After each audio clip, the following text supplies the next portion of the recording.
Yes, there's a break-in every 26 seconds. But when intruders step near, Simply Safe Home Security steps up. Stop. This is Simply Safe. Police are on the way. Using AI alerts, US-based live agents help deter break-ins. Simply Safe, no long-term contracts. Save 50% on your new system with professional monitoring at simplysafe.com/SXM or with promo code SXM. Outdoor deterrence requires a Simply Safe Active Guard outdoor protection plan starting at $49.99 a month. Visit simplysafe.com/licenses for alarm license information. Tennessee 2012. And now, the next chapter of the Serta Counting Sheep.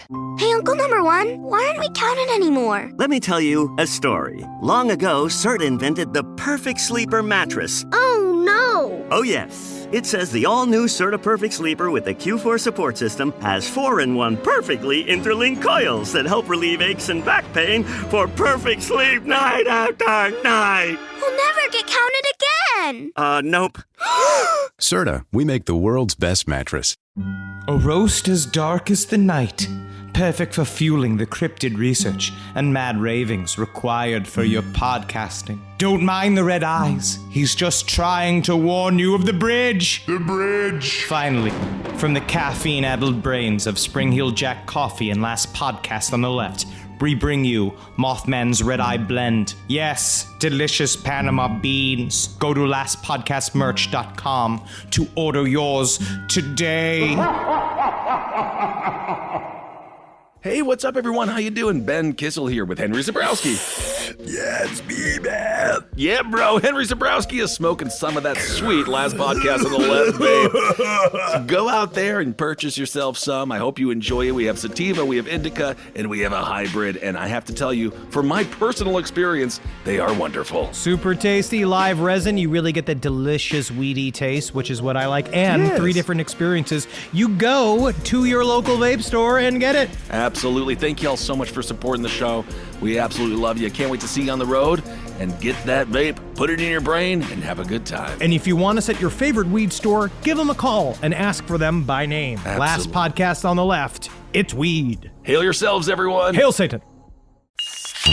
There's no place to escape to. This is the Last Podcast on the Left. That's when the cannibalism started. What was that?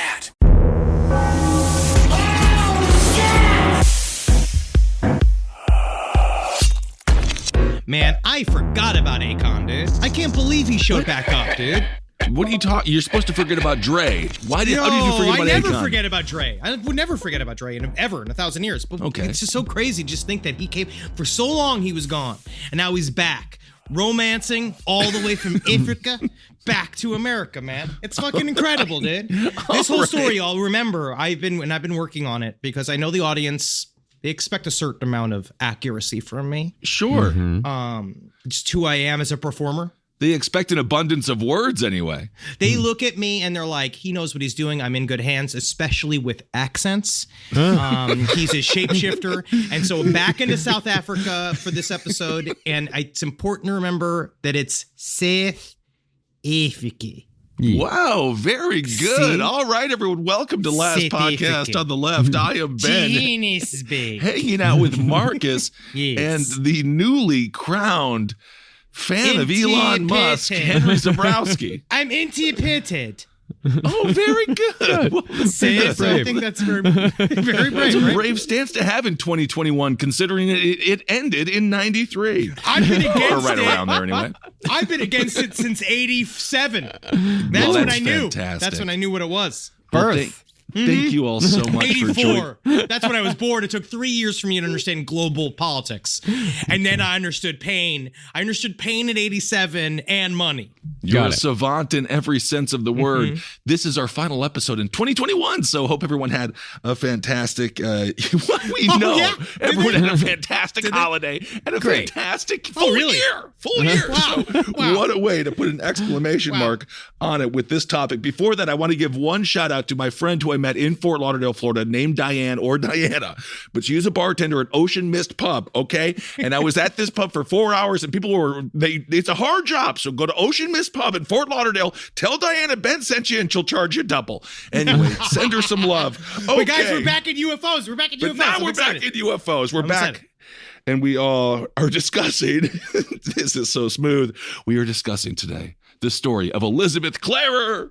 This is, guys, I want you to get ready for some romance. Oh, all right? yeah. We're setting the tone. Light a candle. This is much, much more romantic than the usual dirty pool that we normally play. Like, this is not, we're not talking about, like, sucking and fucking here. We're talking romancing and relaxing, my friend. We're talking licking and flicking. Whoa! Right? This is all about letting up around. Like, it's so fun. If you want to do this, let's say you have a partner. Let's say you want to romance somebody tonight. Do it in a UFO style.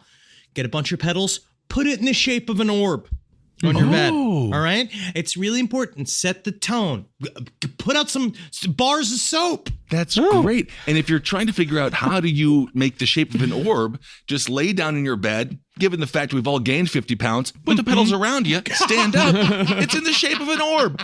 All right, Elizabeth Klarer. Let's get into this crazy tale. The close encounters allegedly experienced by South African Elizabeth Klarer from 1954 through 1960. Yeah, dude, alleged. I'm saying alleged. Yeah, I get it. From 1954 through 1963. These abductions hold a special place in the history of ufology. While intimate encounters with alien species are now somewhat commonplace in the modern lore, Elizabeth was the first abductee to claim that she had both a sexual and romantic relationship with an extraterrestrial. This episode really puts the ooh in ufology, right? Because we did an episode about the sexual encounters with the alien. And a lot of times they're a lot rougher. Let's say, right? And I was reading through a book called Secret Life by David M. Jacobs, who was a protege of John E. Mack, who was the Harvard professor that lost his whole reputation being the first high up scientist to take the abduction scenario seriously. Hold on a second. There was a professor with the pro wrestler named Johnny Mack. It's Johnny Mack. Mack. Okay. All right. So it's John Eduardo Mack. I don't Welcome know to class, kids. It's Johnny Mack. If you're fucking late, you get a pile driver. But a lot of times, these, as we've talked about, Secret Life talks about a lot of times abduction scenarios where they put a little cap at the end of your penis and it makes you so hard that you come a mixture of semen and blood, and the women having orgasms through their mind. They don't like it. They don't want to deal with it.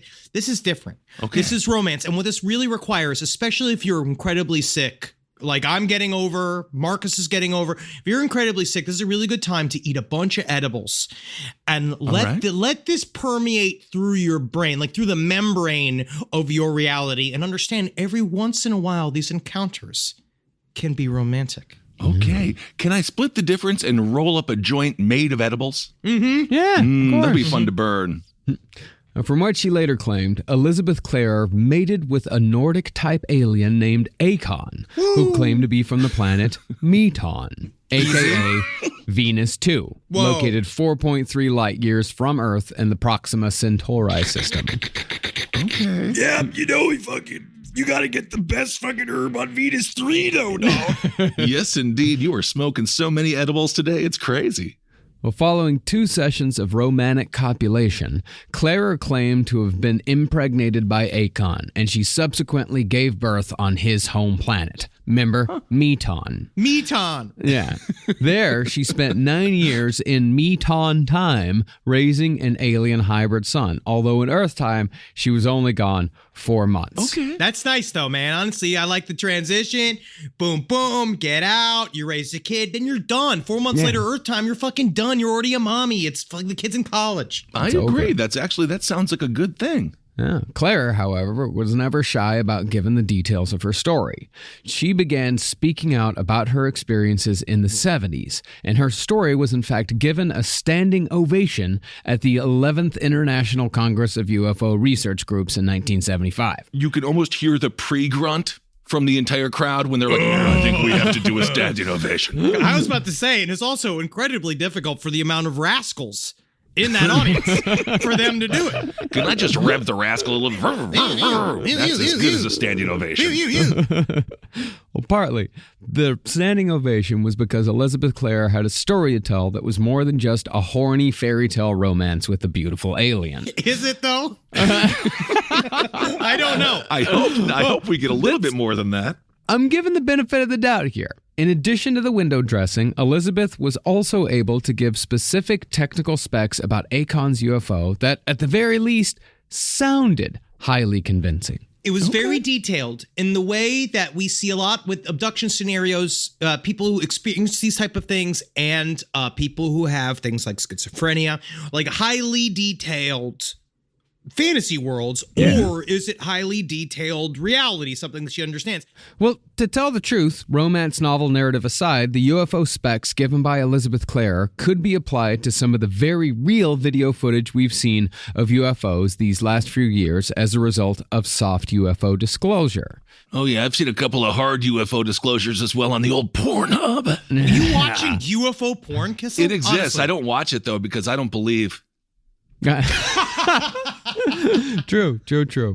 Well, put another way, all of this stuff that Elizabeth Klarer was saying sounded good back then to people who wanted any kind of insight into the science of UFOs. And it still sounds good to maroons like us who have no real understanding of science. True.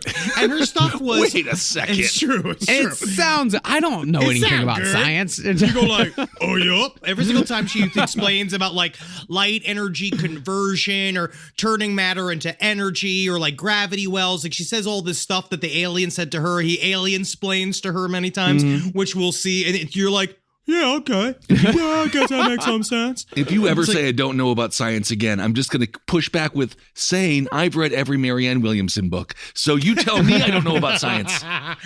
One thing I will say about this scenario is, okay, she goes into a highly specific, detailed story of these various things that she sees. The ships, the science behind how these ships work. And I know that a part of it is that there's something within the phenomena that wants you to translate to other people, this is real. So I'm going to give you all of these details, these highly, like very specific things to try to like put a hook into that you can believe in, which is something that people like MUFON and all these types of people who want like actual hard evidence of UFOs. Right. That's how you get them on your side, right? Which is, the problem is, though, it's also how you get torn apart. Because people then look at the science that you're spouting and it doesn't make any sense. You sound like a schizophrenic. You sound like someone with like a very ornate fantasy life, right? That has built a whole world. But that's why I think, in my brain, what we are looking for in terms of hard UFO information that has been given by quote unquote soft disclosure, right? I think that and the abduction scenario are very different phenomena that we see from different angles, right? The fact that the UFOs that we are seeing and we have footage of, they don't listen to any one of our actual rules of physics here on planet Earth, right? Well, I hope they listen to the podcast anyway. I mean, I give 5 stars on iTunes. Once we're back. God. February 1st, click 5 stars on iTunes. And so they split open, they change, they don't react to inertia, they can go between mediums from like water to air without stopping, all this kind of shit. On the same level, psychologically, the abduction scenario is also really similar, where it does not pay attention to any sort of reality, but there is a structure to the abduction scenario. And what I will talk about as we go through what she experienced, it actually is really similar to the other like chapters that someone travels through during a gray abduction, but it's done essentially with fucking drapes, like it's Red Shoe Diaries versus the horrible rape that the Greys do to people. Yep. Okay, well, let's get into it. But it's just not, you could try to pin this down. All right, I'm yelling. All right. No, you are. And you could try to pin this down and be like, oh, I need proof. And I get it. I get that you want that. But also, it's nebulous because this fucking crazy woman experienced something. And we're going to talk about it this week. Okay, it seems like you are exceptionally defensive. No, speaking with 2 friends, especially friends that are, interested and in agreement on those things with you. There, like but on it board. It does seem like you are still yelling somehow. Somehow you've gone to that. Don't know how you worked yourself up because Marcus and I actually didn't say anything during your spiel, but then you somehow still got mad. I'm not mad. So based on the positive response Elizabeth Klarer received from her UFO talks, she released the full story in the form of a book called Beyond the Light Barrier in 1980, which will work as our main source today for our journey into the world of romantic UFO encounters. Also, I apologize for being so stuffy. Additionally, my nose and I am stuffy. I think it actually works. We all have some, it's just a rainy, gunky time. Yeah. This is kind of romantic though, isn't it? I suppose so. Also, in our 3 separate orbs, our little 3 separate squares that we're looking at.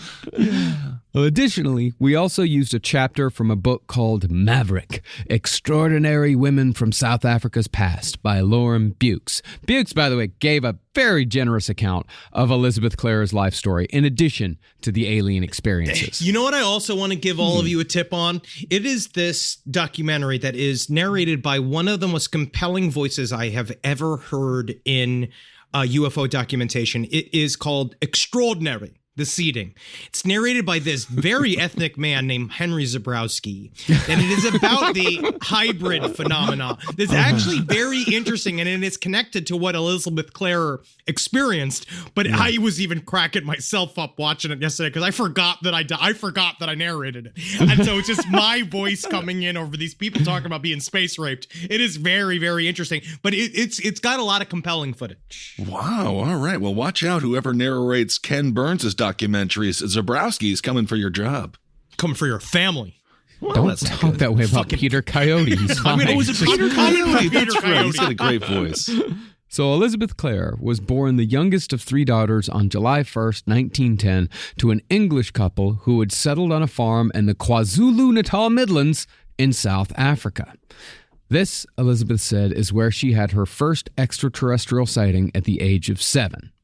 She claimed that she and her 9-year-old sister were feeding their Sealyham puppies outside of the family farm. What is a Sealyham puppy? It's a little puppy. Terrier. It's a dog. I thought that this was like another term for like a horse. Or they were feeding actual seals. Like, I don't know. It'd be kind of cute. I feel like it's a little puppy, but they have the little, when you slice a pineapple and you put a little cherry on it, and then you put a little toothpick and a ham, and I feel like maybe it would have fur like that or something like that. But you tripping balls right now? What happened to you?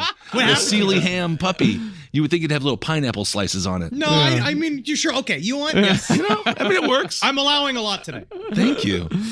Well, they said that they saw a glowing orange-red meteor falling from the sky. Meteor big enough where Elizabeth could see the craters that pockmarked the object's surface. Cool. Suddenly, though, a silver disk appeared, flashing a pearly white light that was similar to that of heat waves, subtly changing the colors of the air. It floated next to the meteor and slowly pushed the sphere off its path, saving Elizabeth and quite possibly South Africa. Whoa, that's I feel awesome. like it's a lot. I feel like all of these are projections. Truly, I think the idea that it saved us from a comet is probably not real. Why? Because they're doing that now with our missiles and stuff. We're working on it. Maybe they did save us. For the first time. We did it just for the first time. I know, but maybe they did save us. Maybe, who knows? But I will say what's interesting about the heat, like rays coming off of it, that is very similar to what we're seeing in the water right now. Like we're seeing these USOs pop up and they're disturbing the water. They create foam around them. We talk about it in our USOs episodes. Cool. Well, immediately after the near miss, Elizabeth and her sister ran to their house and told their parents what had happened. Elizabeth's father was skeptical, but her aristocratic mother, who dressed in evening gowns for dinner, even in the South African wilderness, she believed them, being of a more whimsical nature. I mean, yeah, she wore evening gowns to dinner every night. She's a fairy tale woman. Oh, I'm sorry to bring this up to you, Henry. The women don't dress for us. She dresses for herself.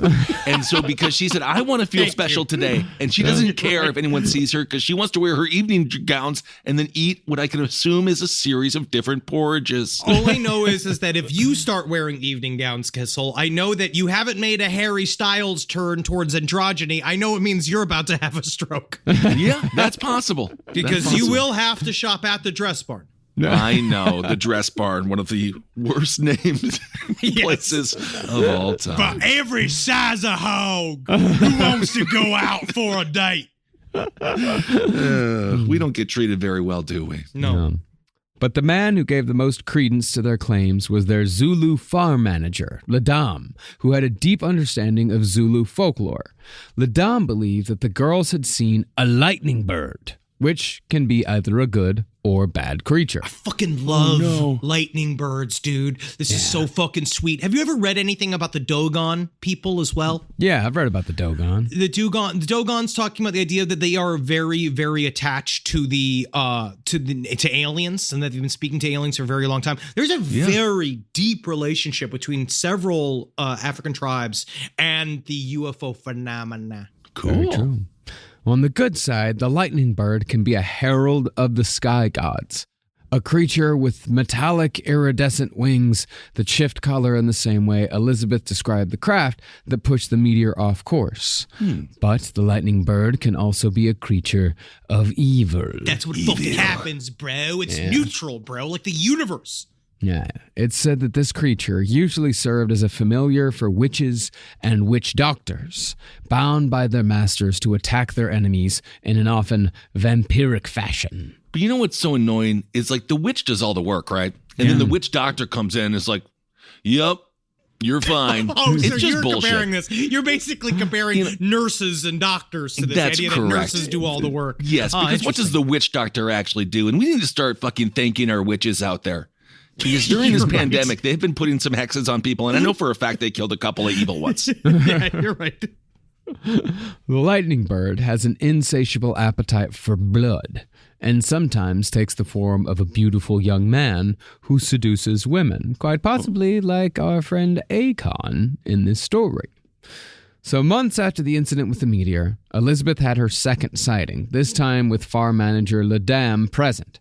She later said they were outside when the sky dimmed and massive black clouds filled the skies. These fucking flashes of lightning going off. You'd be a great weatherman, Henry. So excited about clouds. I mean, it's cool when UFOs are about to pop out of it. Normally clouds are stupid. But suddenly, a tornado funnel formed and swayed towards Elizabeth's homestead. As Elizabeth ran towards the house, as lightning seemingly chased her, the heroic silvery craft emerged again, this time accompanied by a herd of unearthly white horses. Whoa. Sweet Johnny Cash. Yeah, the Bible. Very apocalyptic. The funnel was redirected, and the tornado instead destroyed a nearby abandoned shed. Now, after this encounter, Ledam figured he had no choice but to bring in a spiritual leader, so they contacted their Zulu chieftainess. It's so interesting how they went straight to kind of go. We just covered all those exorcisms, the idea of being like, we need a priest in here, we got to figure this out. There's horses everywhere. Well, immediately picking up on the game, the chieftainess claimed that it was Elizabeth's golden hair that had called down the Abalungu. And Abalungu, of course, it's a collective and now derogatory term for white people. Oh, okay. Sure. Yeah, sure. That makes sense. So we're the horses. Yeah. No, it's pretty much saying, it's Abalungu. When do I get my horse? It's the same as, it's like calling us sky honkies. Oh, yeah, I'm in. Whoa. Sky honkies, dude. I'm opening up a bar called Sky Honkies, and it's going to be really successful. That's one of my favorite quotes from, remember that back in the day they had the movie, there was a TV movie about Heaven's Gate. Mm-hmm. And I forget the name of the movie, would have had one of my favorite quotes in the very beginning. Those ain't honkies, they're space people. All right, very cool. Well, regardless, the chieftainess said that there would be a meeting between Elizabeth and these Sky Whites, and eventually a mating. All right. You about to get fucked. Imagine a doctor, you met a priest, and the first thing he said, oh, well, you're about to get fucked. Maybe that's what happened with the stupid Virgin Mary. Yeah. Could be. We don't know. But those encounters would be the end of Elizabeth Klarer's extraterrestrial encounters for nearly 20 years. After growing up and getting a meteorology degree in England, she returned to South Africa in 1932, married an RAF pilot named Captain W. Stafford Phillips, and gave birth to a daughter. Being a pilot, Philip taught Elizabeth how to fly, and she'd often serve as a navigator when they took his Tiger Moth single-propeller plane out for short trips around South Africa. And it's here in the skies where Elizabeth had her next encounter. In 1937, Elizabeth and Captain Phillips were flying their Tiger Moth from Durban to Baragwanath when a huge blue and white pulsating sphere with a slightly raised dome, classic UFO, pulled level with their plane. Oh, and then hold on one second. Roll the window down. Do you have any Grey Poupon? Oh, this is absolutely fascinating. I can't believe the Grey Poupon commercial. The phenomena happened. I can't believe the Grey Poupon phenomena happened to me. That's a commercial reference from 1996. Elizabeth noticed it first and then tapped her husband on the neck. See, look, there, look, Philip. I can't say it's a spy. It's some form of spy. Whoa. He ducked and banked away, kind of freaked out. Yeah. The UFO, however, kept pace as easily as an Olympic athlete would with a child, flashing blue, white, and yellow all the while. Finally, it flipped on its side, rolled away like a wheel, and vanished in a burst of light. It's kind of funny because Elizabeth, the way she talks about it too, she's been very into this ever since she first saw it. Like when she first saw that UFO, I would go out into the fields and I would try to see the UFO again and again, and it would only come temporarily. And then this one too, she had her face pressed against the glass. I did see a documentary with Elizabeth Klarer called Beyond the Light Barrier, and then the same name as a book, and it was the most boring single hour I've ever spent. I think I made it 6 minutes. So does that mean that it's real? That must mean it's real. I think so, yes. Yeah. Now, this experience seemed to introduce an entirely new way of thinking to Elizabeth. She said that afterward, she could sense a lovely planet glowing in the velvet depths of space. Fuck yeah, man. Yeah, beyond, as she called it, the light barrier. That's where she got the name from. Fucking trippy, dude. I just watched Annihilation 2, and it's just like so fun to like think of fucking phantom planets, man. Yeah. Or real ones. You could also think of all the real ones out there. Man, whatever, man. They're fucking, I'm bored with that shit. Once Elizabeth was aware of the presence in the sky, she started practicing telepathy with every being where she could sense the spark of life, from dogs and cats and plants to machines and horses. I mean, well, but hold on one second. But she's doing telepathy with items and creatures that can't respond. You're right. So she's just like looking at a poinsettia and being like, I know you like lasagna. Yeah. But like the poinsettia didn't say anything and there's no way to convey that. But Kissel, I'm going to do telepathy at you and you tell me what I'm thinking, right? Because it's very easy to do. Oh, you want me to tell you what you're thinking? I'm doing telepathy at you, so you have to try to absorb it. All right? So here we go.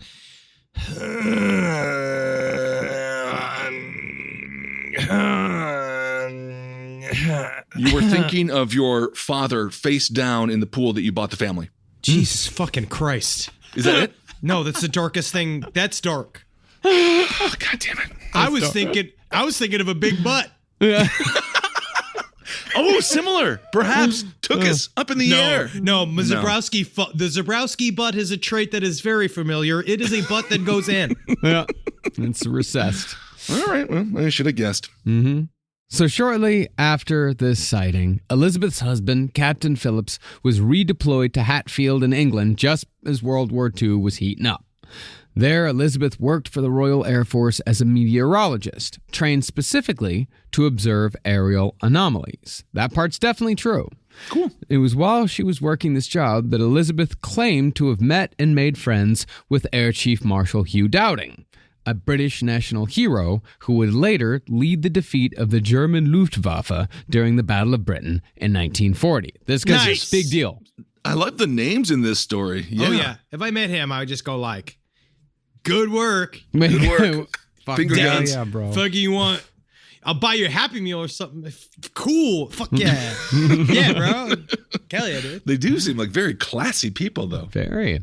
Well, Elizabeth claimed to know Sir Dowding well enough to refer to him affectionately as Chief. And since Sir Dowding was a keen spiritualist and student of unexplained phenomena, he was highly interested in Elizabeth's extraterrestrial experiences. Also, Elizabeth back in the day was kind of hot. Yeah. So I think we're also seeing the common phenomena of, I'll nod at you, hot woman, until maybe I see your bazooms. But she is, in this story, I mean, as opposed to a lot of our ufologist tales, she is an expert in the field.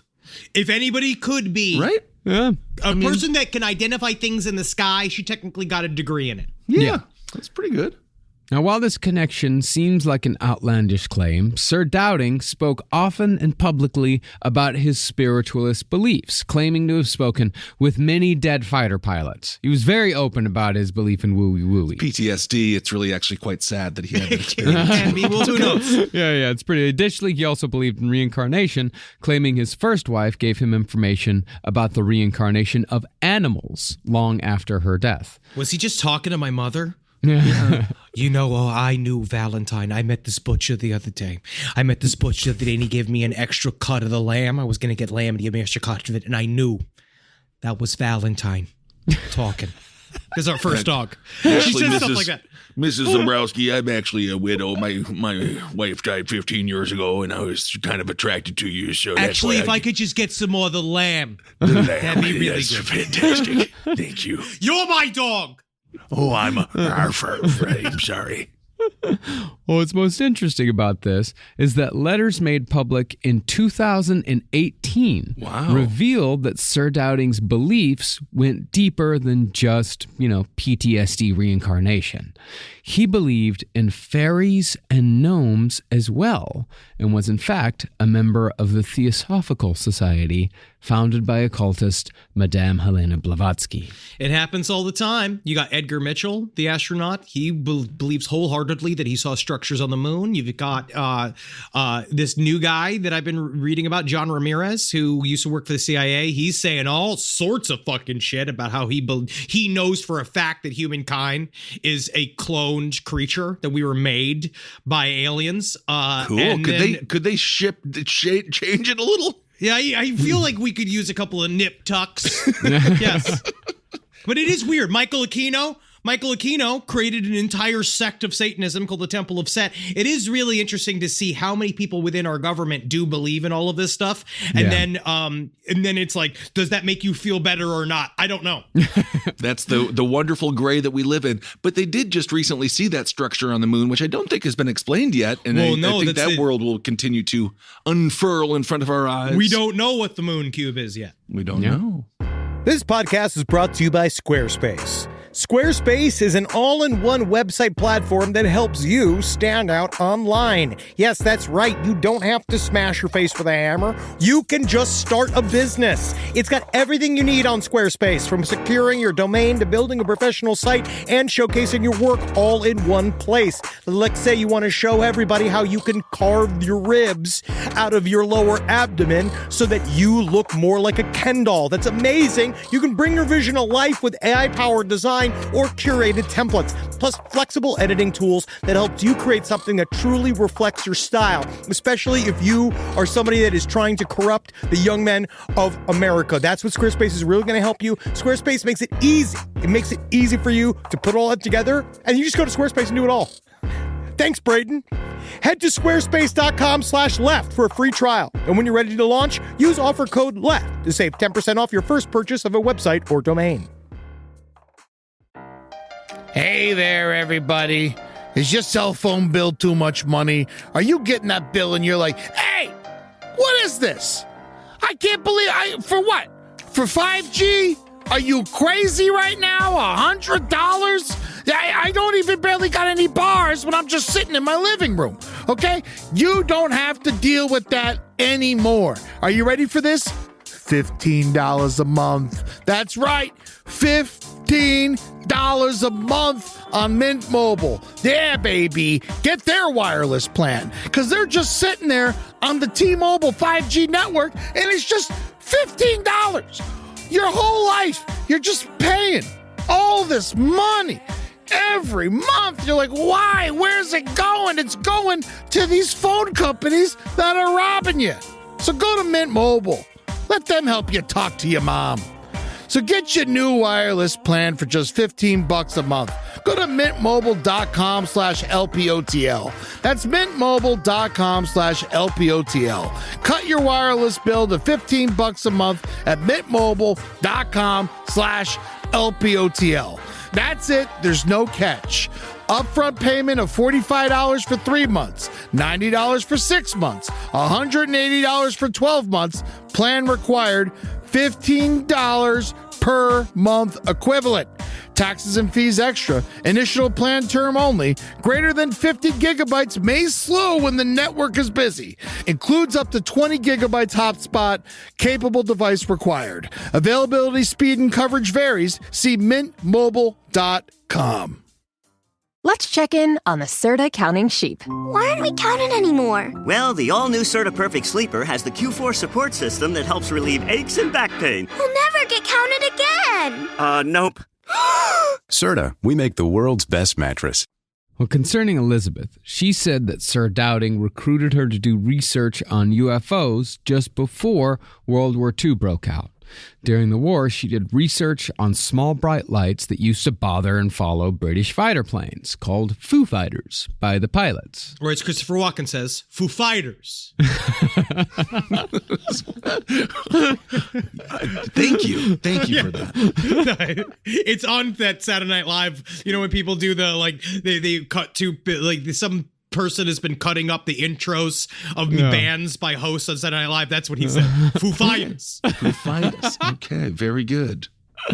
Well, originally, the Brits thought that these lights were some mysterious German weapon, seeing as how the Nazis were always debuting some weird weapon or another. Mm-hmm. But it was soon discovered through broken code that the Luftwaffe were reporting these same strange lights.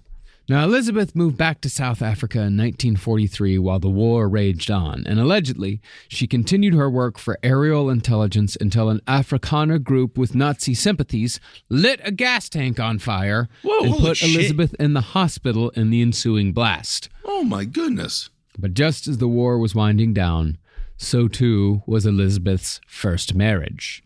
Oh. She divorced in the mid-1940s, but soon remarried to an engineer in Vereeniging. That's a hard one. Is it Vereeniging? It's Vereeniging. That's what it is. Is that how it's pronounced? I did look it up. It's Vereeniging. Okay, yes. cool. Yeah. All right. So the marriage ended after the war, huh? So I wonder if they just sat down and they're like, now that the war's over, we have nothing to talk about. Pretty much. It turns out we only had one thing in common, and that was watching others die. Yeah. The war. Yeah. Well, his second husband, his name was Paul Klarer. Together, he and Elizabeth had a son named David, but due to Elizabeth's passion for ufology and the paranormal, the marriage disintegrated by the mid-50s. It happens to women. Yeah. That's what it shows. And not just men. Also women destroy love with the truth. Well, this is adding a little bit more credence to her tale once again. Or we have does 2 divorces under her belt. 2 divorces speaks most to the fact that it could be real. Yeah, exactly. And it was right around the time of her second marriage's end that Elizabeth's extraterrestrial experiences were taken to the next level while she was on holiday with her sister back on the family farm in South Africa. Now, in the months leading up to this encounter, the native Zulu people had once again reported sightings of the lightning bird appearing in the skies. And amidst these sightings, Elizabeth climbed what came to be known as Flying Saucer Hill one fateful afternoon. South Africa is a massive hotspot for UFO activity. It is really interesting. I think it's partially because you see it a lot. You see it in the UK and you actually see it in the southwestern United States. And it's got a lot to do with the phenomena is attracted to interesting meetups of various terrestrial types. Desert into mountains. Natural water spots, all of these mineral deposits. Really interesting how it's all connected to that type of shit. Well, it continues on. I believe Elon Musk is then an alien. He is at least I just half Googled a it, bad and there's some theories businessman. out there. Yep. Yeah, either that or, he built this whole thing on apartheid blood money. But maybe. No way. No, what? No way. Whoa, save it for No Dogs, okay, buddy? Apartheid blood money sounds like a horrible, horrible punk band. It would be.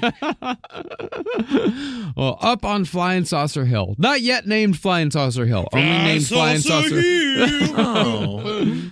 There, she saw the same silver spaceship she'd seen 3 times before, using clouds as camouflage. And suddenly, the 60-foot diameter saucer, complete with a rounded dome and portholes, lowered itself until it was no more than a yard off the ground, pulsating with a hum so loud that Elizabeth's ears popped. Cool. When Elizabeth looked into the porthole, however, she did not see the unsettling sight of an alien gray or a reptilian or an insectoid. Ooh, what did she see? Ben Kissel sitting at the porthole in Fort Lauderdale, Florida? He's eating 3 hot dogs and he is ogling a 40-year-old mother with a cesarean scar. Sure. Instead, she beheld the most beautiful man she'd ever seen, sporting a shock of white hair. At last, my love has come along. From her account, Elizabeth felt a sense of affinity and love from his slight smile, so gentle that it caused her heart to miss a beat, with eyes so soft she dared not look into them again. Coming for you, Liz. I mean, is it love if she got a heart murmur while staring at him? No, man, that's what love is. Yeah. Okay. I thought that I was brutally sick when I met Natalie. But after this brief moment of intense connection, the ship abruptly rose into the air and took off with a flash of light, just as the ship she'd seen with her first husband had done years before. But even though there was an obvious spark of affection, the UFO did not return for another 18 months. But since Elizabeth had been practicing telepathy on horses and plants and such for years, she sensed the ship's return once it came back into planet Earth orbit. Turns out this horse also wants a carrot. Yeah, you guys. This horse wants a carrot. This is for a thing out there. You guys are lonely, huh? You guys out here, I've heard people talk about they're lonely, trying to find that other person. Mm-hmm. Try to talk to plants with your mind for a while. Yeah. And then maybe you'll know when the one shows up. Put on Mort Garson's Plantasia, start fucking, just like, really learn to play the fucking Moog, man. Like, play some synthesizer. Make your own way in the world. Make your own way in the world. Be your own vibe. You have to actively speak to other people. Also. No. You can speak. Well, it's because the only person you should be with should be the person who hears you thinking at them when you meet them. Perfect. Mm-hmm. Yeah. Well, when she felt the presence of the flying saucer near, she ran to the top of Flying Saucer Hill and found the UFO had landed. This time, the tall, beautiful man was standing beside it like a teenager waiting to pick up his horny prom date. I got you a corsage. So Elizabeth ran to the tall white alien, and he swept her up in his arms, swinging her around and laughing. He asked, quote, "Not afraid this time?" To which she answered, "I have known your face within my heart all my life." Oh. The alien soon introduced himself as Akon, a scientist from the planet Meton. Oh and my God, a scientist. Wow. And brought Elizabeth aboard. He got a job. He's bona fide. Brought Elizabeth aboard his classic flying saucer. Once inside, Akon introduced Elizabeth to the pilot, named Chiron. There's a lot of rhyming here. Okay. Chiron was just as striking as Akon. Yep, handsome as well. Yeah.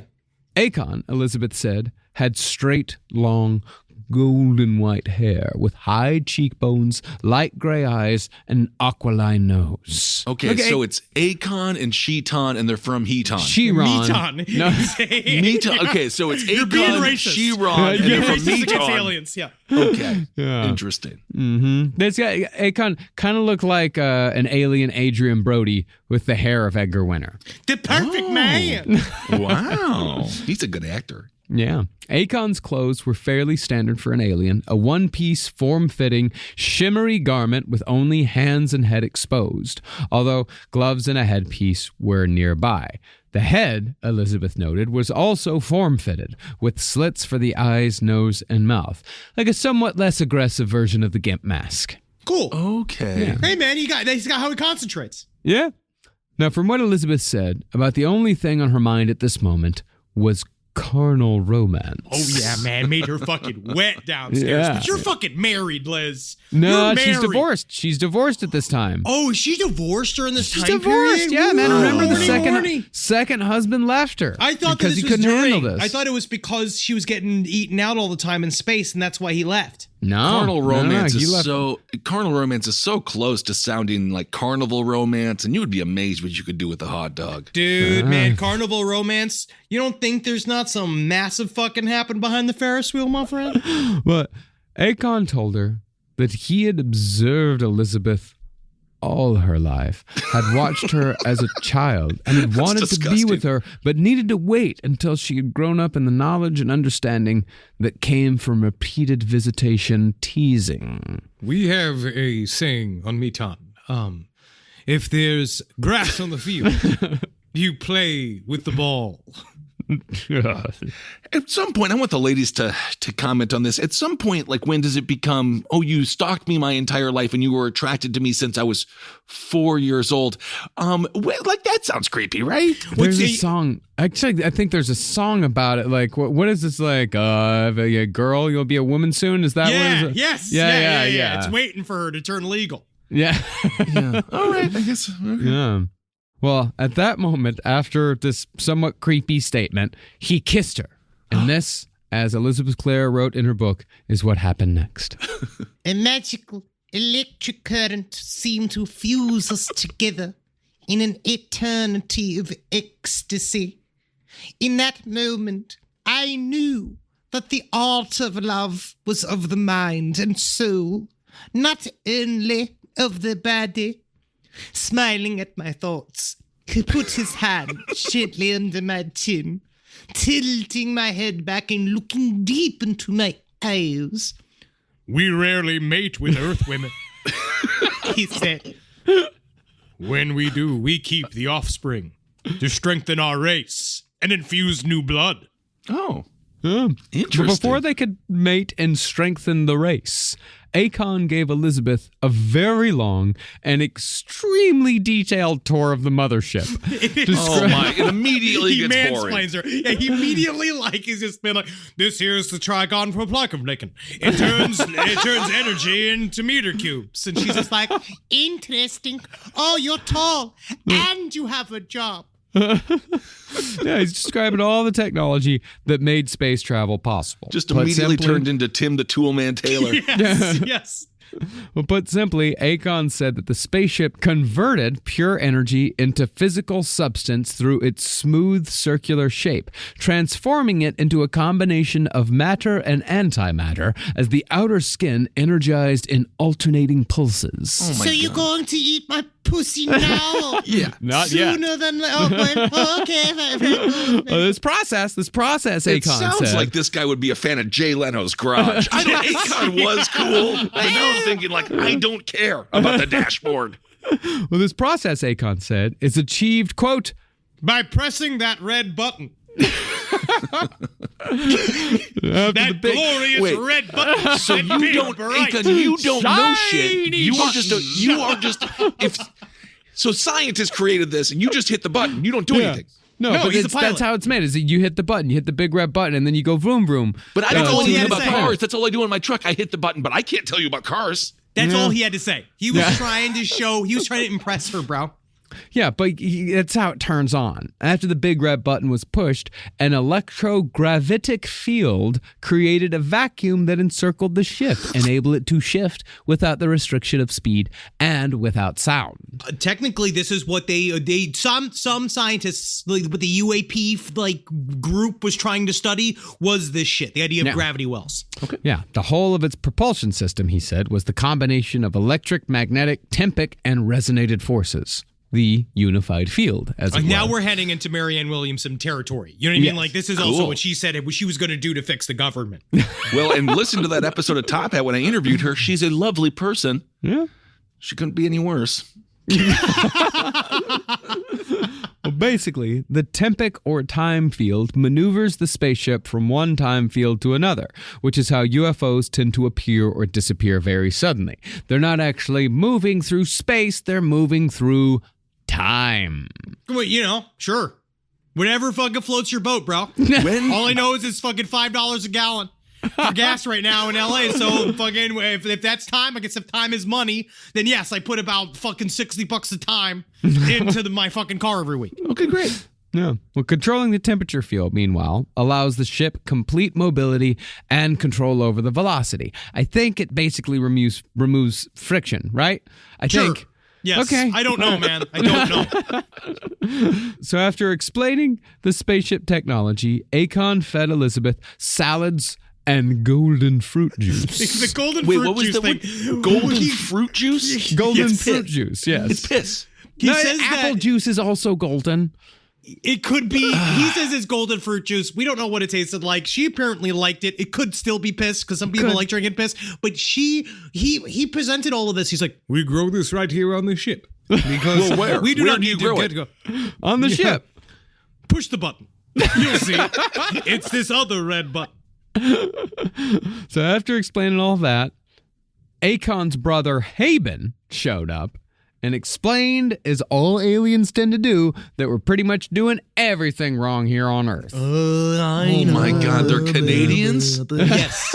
Akon and Haben gave the same old about Earth not being ready for interstellar travel because you're too mean and violent. Yeah, what if I fucking beat the shit out of you? What if I just do that? Men, they said, were poisoned by stupidity and ignorance and will eventually, quote, smother themselves in their own filth. Well, you're dressed like an idiot, Akon. How about that?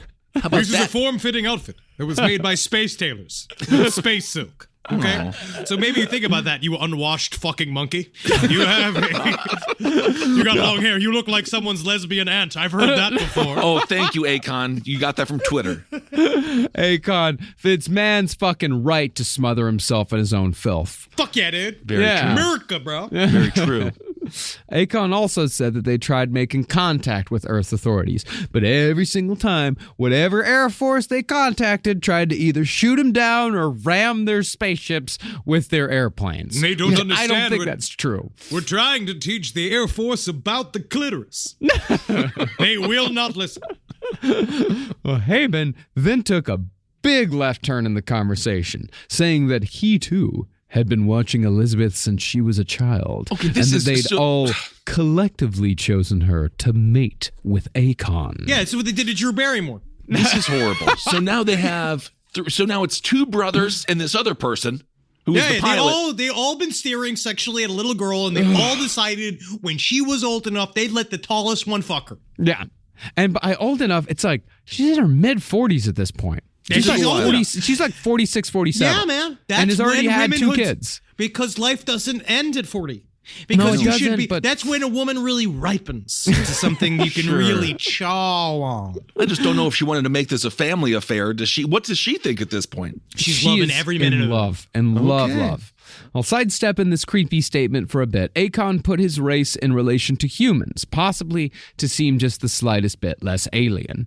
Akon said that his civilization had first existed on Venus, but moved to Earth eons ago because the sun had expanded its corona and belched lethal radiation all over their home planet, killing all flora and fauna on Venus forever. Okay.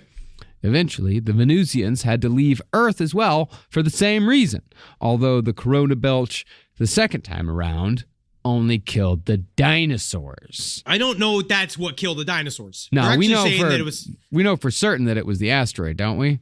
I think that there's several theories still. I might be wrong on this, but I do believe that there is also a theory that they were killed by a virus. Mixed with the asteroid. That it all hit, that it all happened. But then it was a massive extinction event in many layers. And I heard also the dinosaurs maybe became extinct because of diabetes. They actually had a horrible diet in many cases. But then again, to be slightly optimistic, look out your window. Do you see a bird? Then have the dinosaurs died? Whoa, I do not think so. Philosopher. Aren't the dinosaurs still with us? Alive, aren't they? Eggs.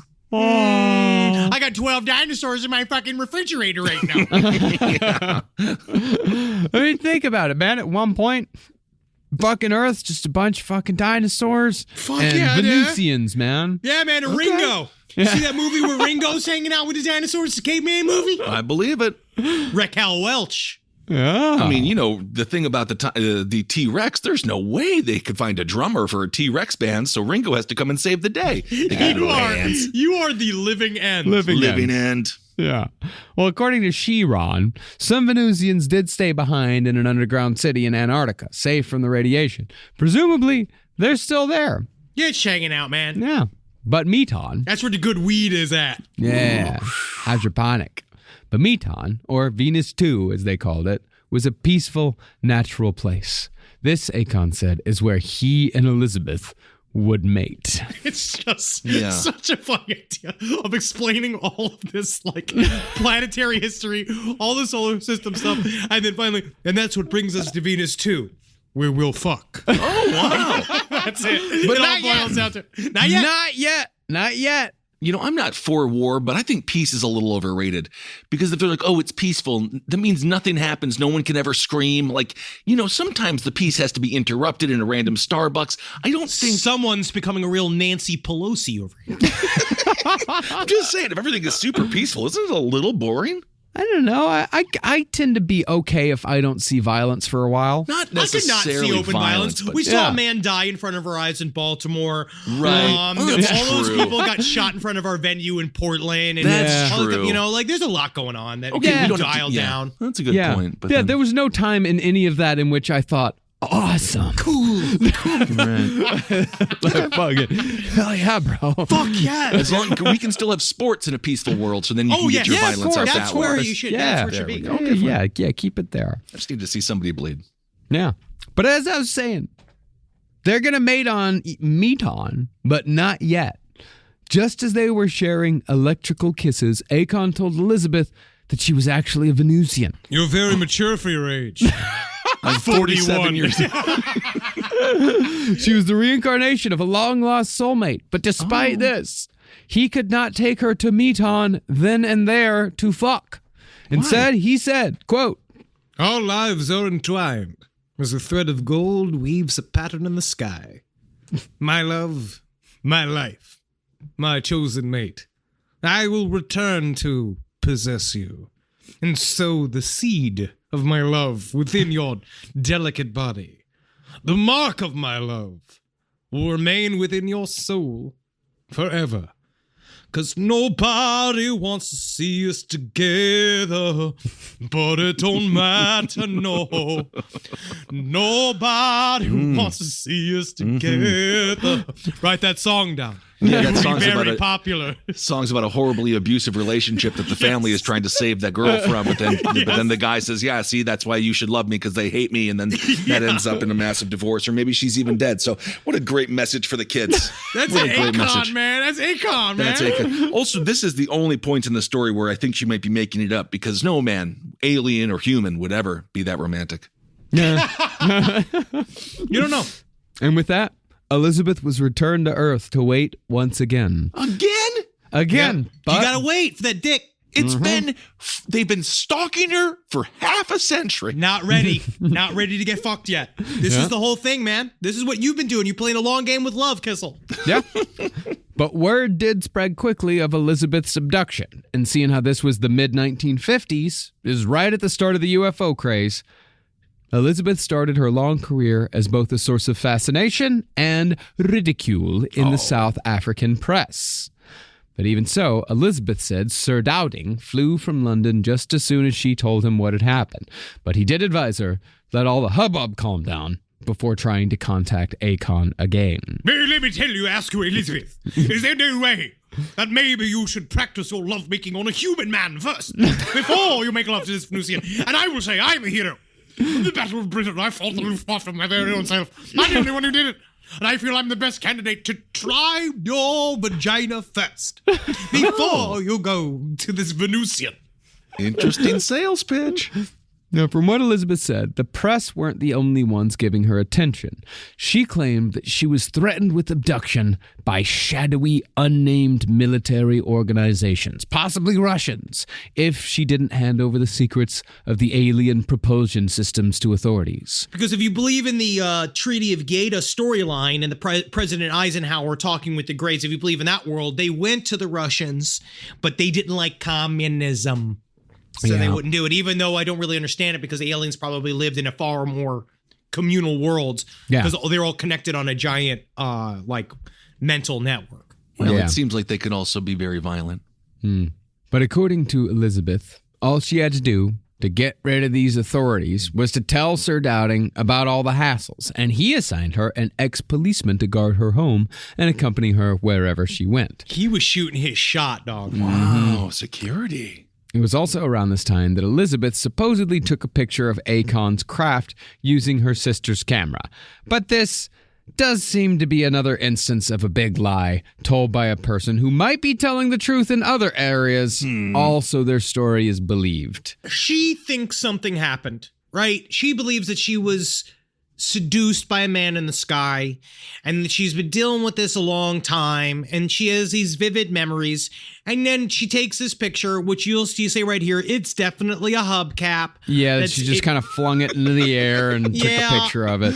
So, yeah, you could see why people doubt her story, but if you just looked at her vagina, you could really tell that something maybe happened. I don't know why she faked the pictures. I don't know why she felt the necessary thing to fake the pictures. It's like everybody, all of these, we talk about it again and again and again, where it's people who have like just a little bit of proof, or they know that something happened. They know that it happened. They know it, So they figure they need some sort of proof to convince people, so they fake it because they want people to believe what they know so badly. Yeah. Oh, yes, we've had some interesting tales of similar things happen.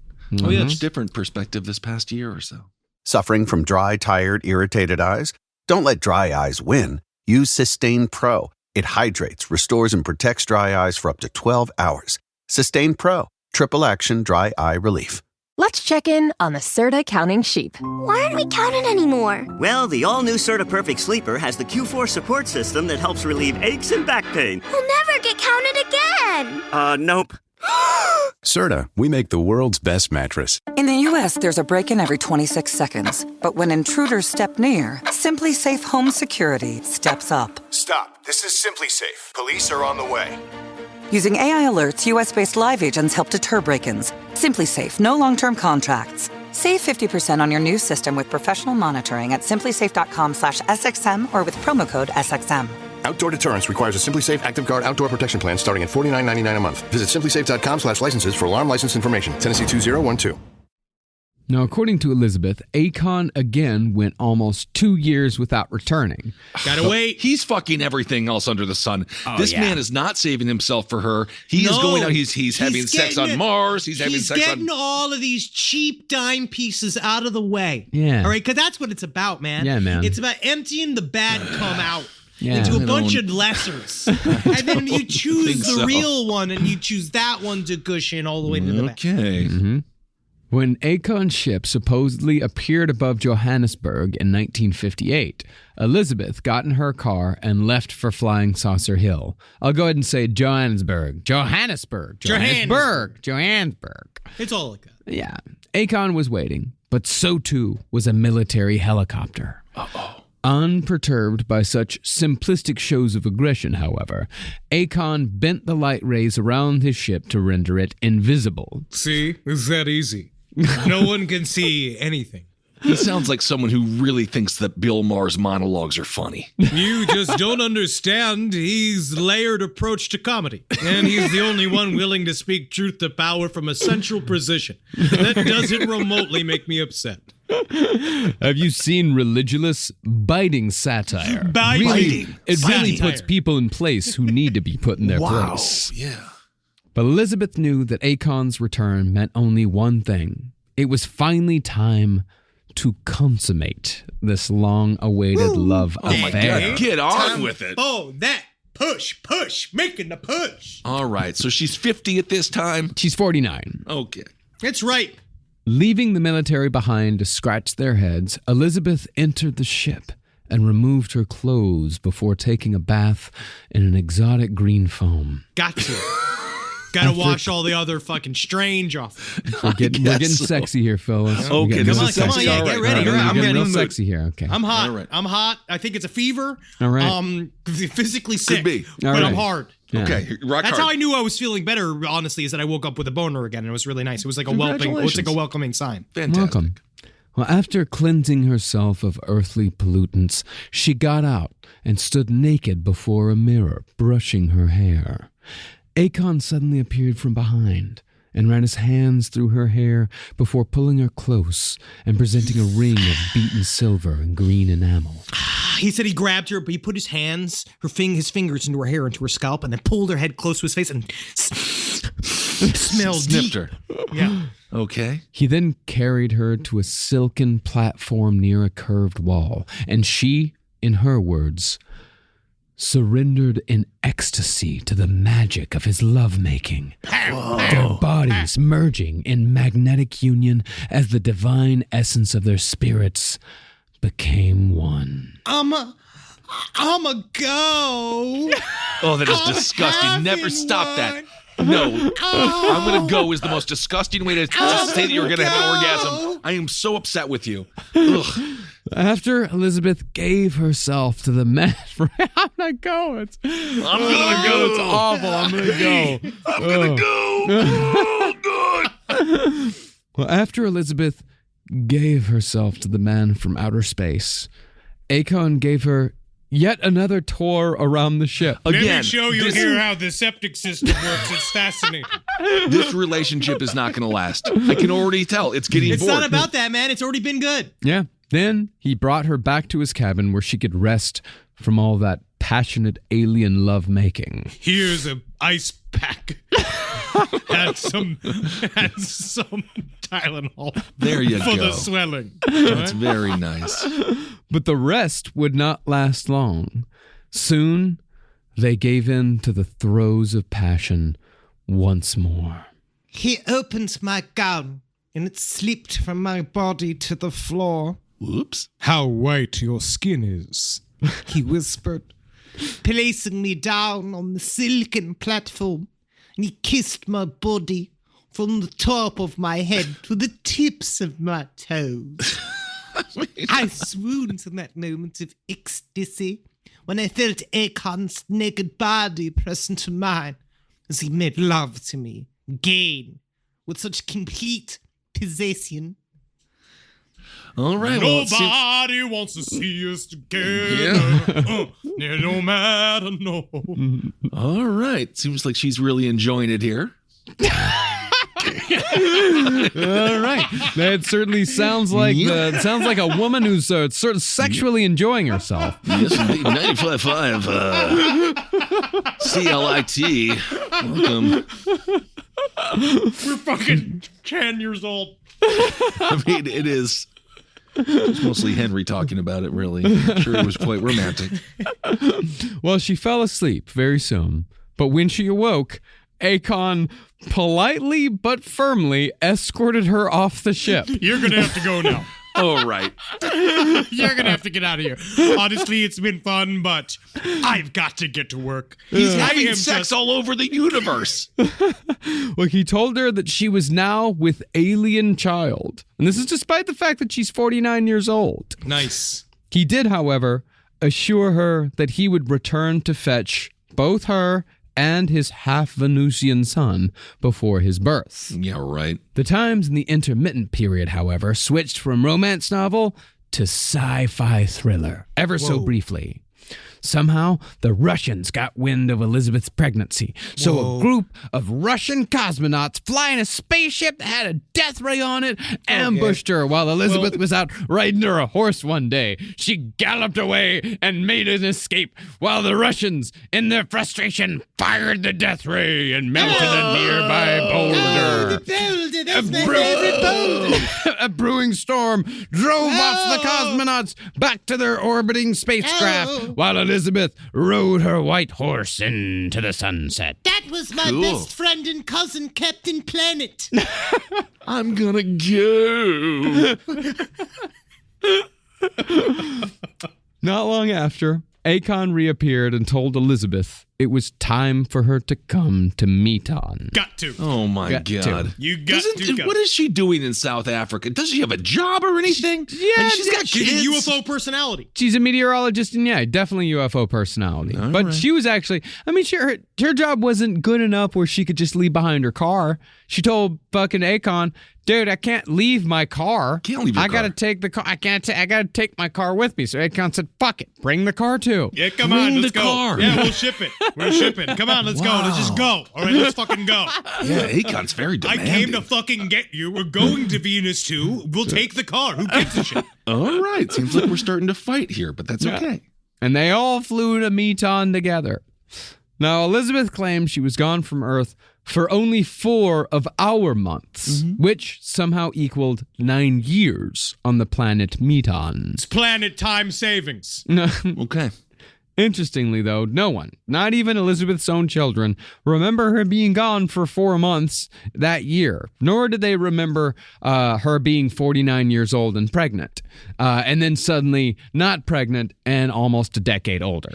It's because they hate us. They're haters. Well, on the other hand, her eldest was away at college, and her then young son, David, was away at boarding school. Yeah, man, she didn't have time to raise him. She was on Meton raising the other kids, so she had to put him in boarding school. Don't you get it? Yeah. Okay. Sure. Elizabeth was, at the time, also twice divorced, so it is conceivable that she was gone for a while and just nobody noticed. When she's twice divorced, maybe she is living in a van down by the river. Maybe. Yeah. Well, they're going to take that van to Meton. Yeah. No, the reason why he allowed it to come is because he said that he had never worked on piston engines before, and he wanted to learn how. It's fascinating. Yeah. I love how the little pistons go in and out of the tiny holes. I don't like know what this I mean? guy anymore. I feel like he's he's a fuckboy. Yeah. He is. Now, as far as Meton went, it was a wondrous place with domed homes arranged in private gardens populated by birds and horses. So many horses. Too many birds. Everything was in abundance except, Elizabeth noted, alcohol, cigarettes, and comic books, which Elizabeth had an odd and pointed distaste for. Hated comic books. They're horrible fantasies with these broad men created by Jews with their little Right. underpants on. How dare they fly? Only birds can fly. Well, she hated the violent This was like 1950s. This is Seduction of the Innocent Time. So this is, like Crypt of Terror, super violent, super cool comic this books. is skeleton talking on it. Now you should know. Skeletons cannot speak. Skeletons can only hear me do telepathy at them.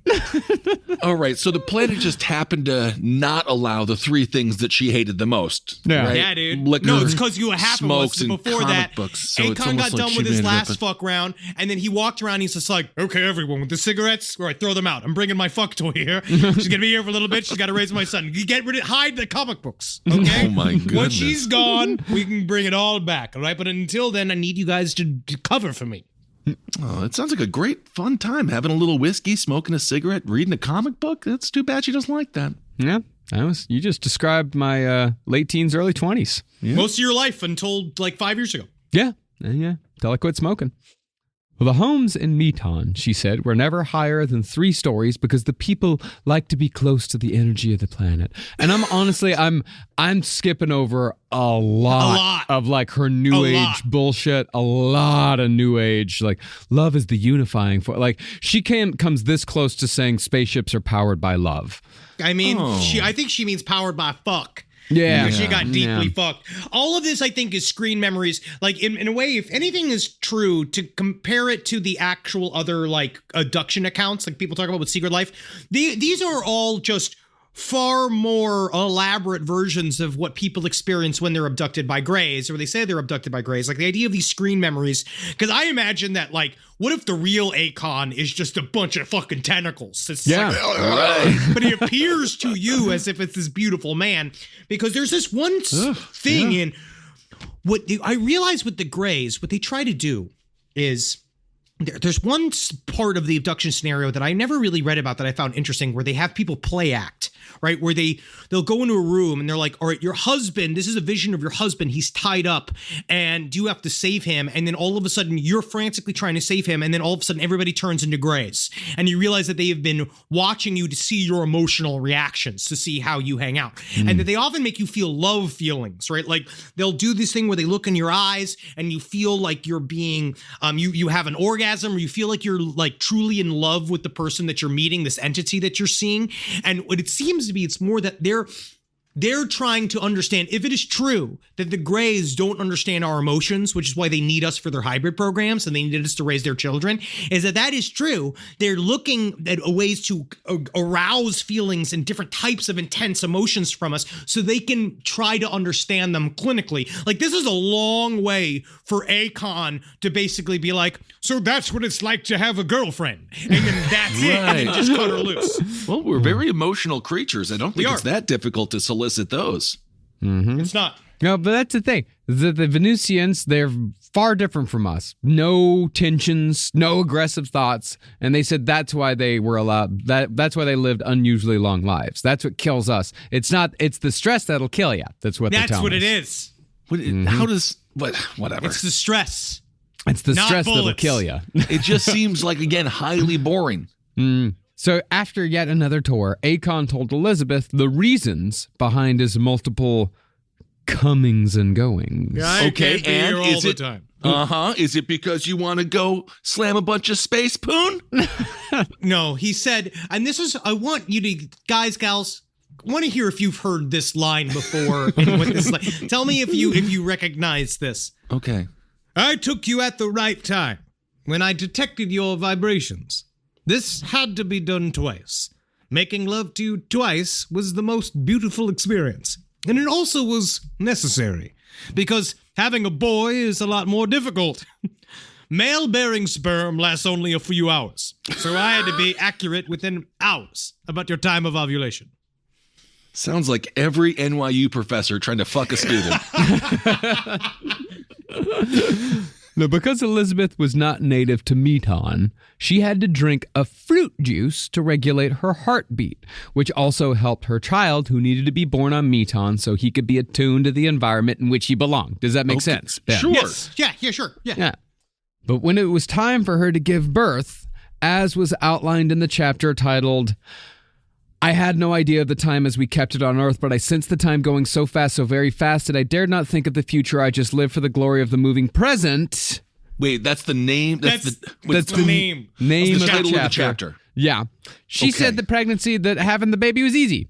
She she had a massage. They put her in a relaxed state. The baby just basically farted itself out with no pain. Oh, God bless. That's great. The child was named Ailing. Oh. And Akon announced then and there that the child would one day become a scientist. A scientist! Come I've on. made it. I've declared it. It doesn't matter what you want, little Ailing. Okay, I know you want to play space football, but you're going to be a scientist. There's no money in science, Dad. I want to be a YouTube star. No. You'll be here drinking fruit juice. This is Venus.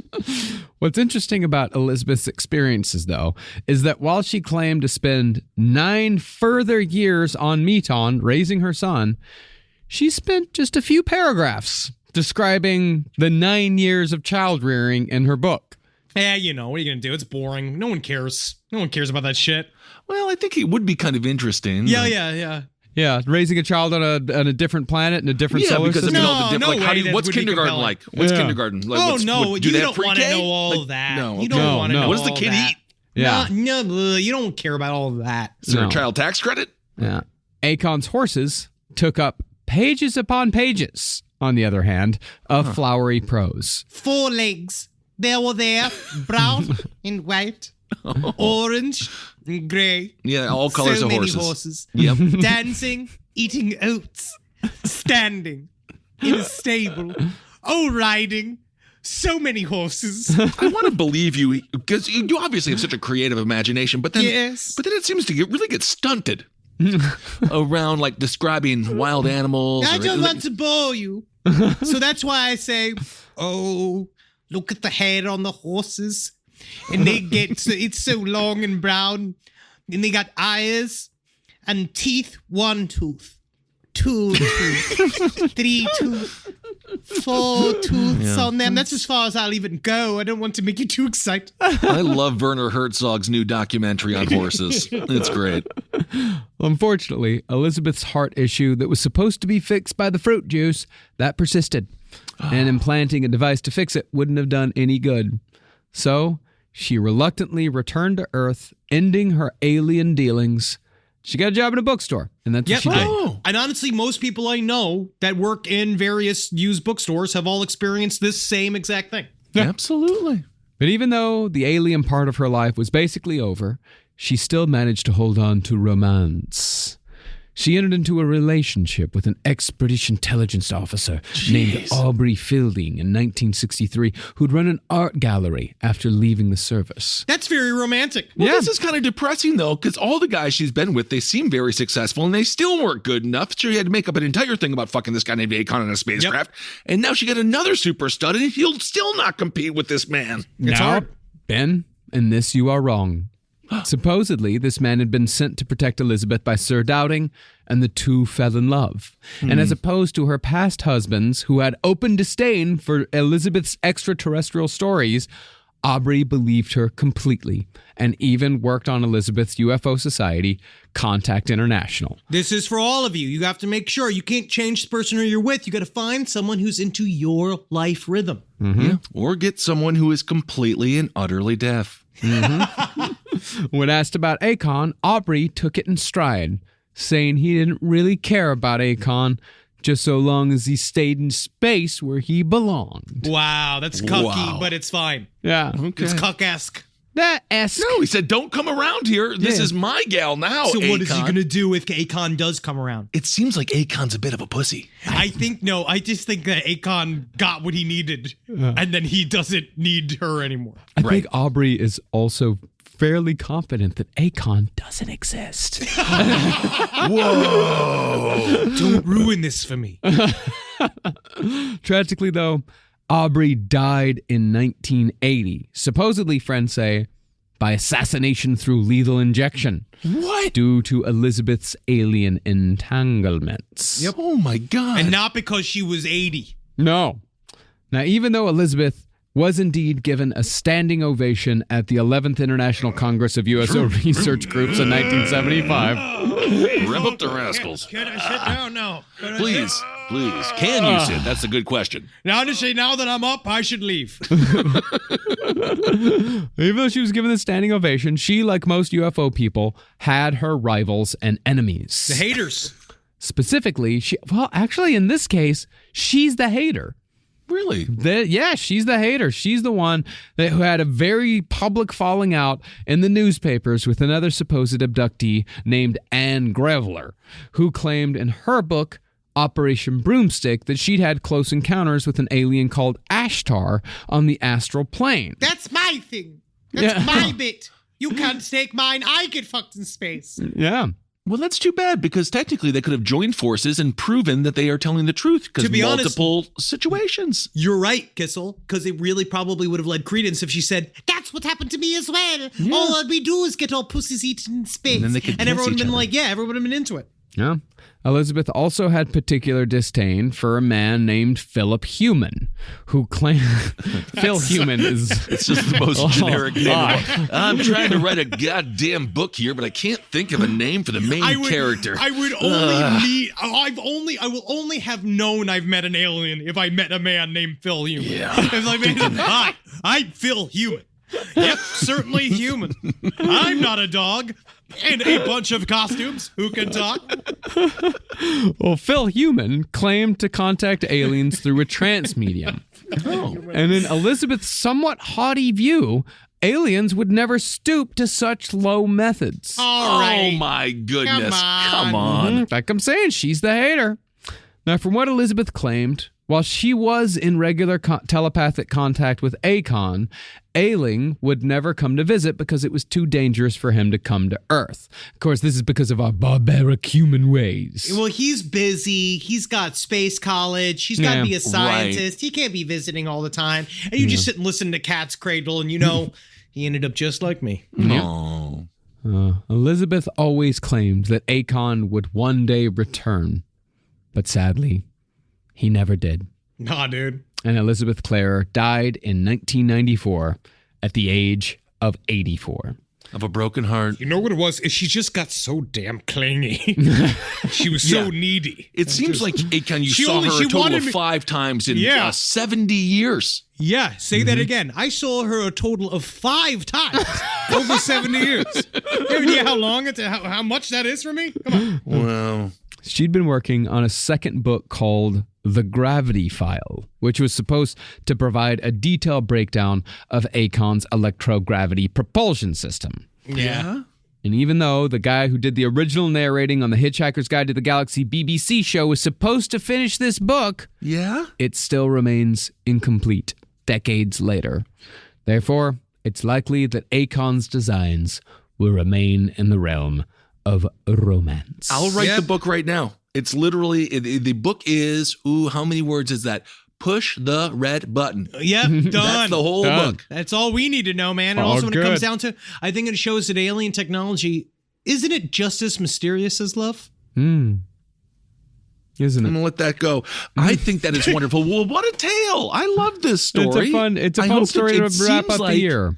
It does, and it seems like she didn't have her life totally ruined. It seems like for the most part it was okay.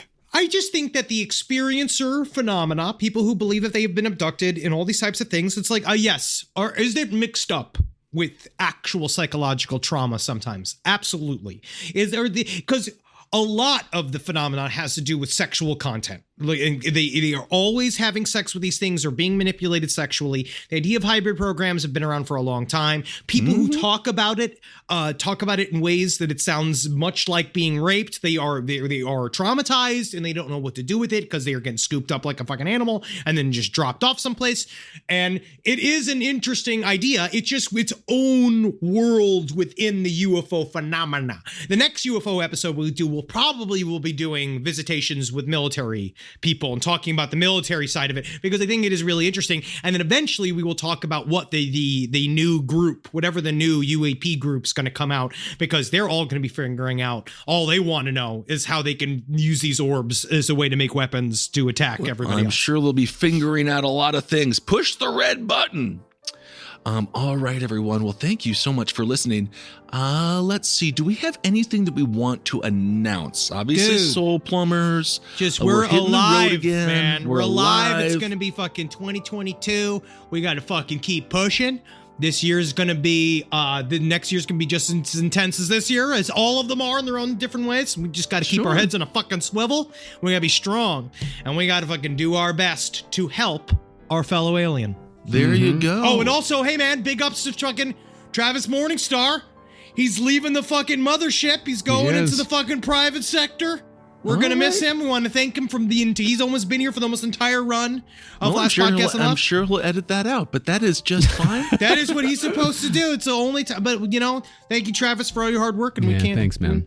We'll do this shit, won't we, boys? We'll keep this spaceship Earth going until Oh, yeah. we're all dead, or our Stitcher contract runs out. Yep. All right, fantastic. Feel free, if you're an alien, come down here and give me a milk. Come on, literally, give I us can some go for milk. some milk. I love milk. I don't. I'm lactose intolerant. Yeah, why are Okay, you doing this? Why are you even asking for milk? All right, everyone. Thank you all so much for listening. I hope everyone is doing all right out there. Stay safe. All right, everyone. Hail yourselves. Hail Satan. Again. Magustalations, everybody. Hey, and how about you try to have a happy new year, huh? Just try it. Yeah, whatever. Just fucking try it. Just have fun with put it. a fucking Have smile fun on your with it. face. Inside your own home. Learn how to masturbate. Wear a wedding gown or a gown. Oh. Dress up, even if you're alone. Makes you We feel could good. put on our wedding stuff tomorrow. That'd be fun. Yeah, like in Beetlejuice, and you can lay like corpses.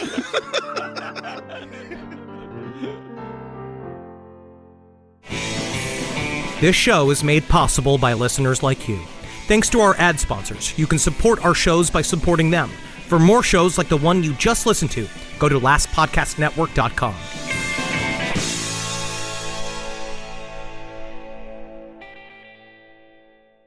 Suffering from dry, tired, irritated eyes?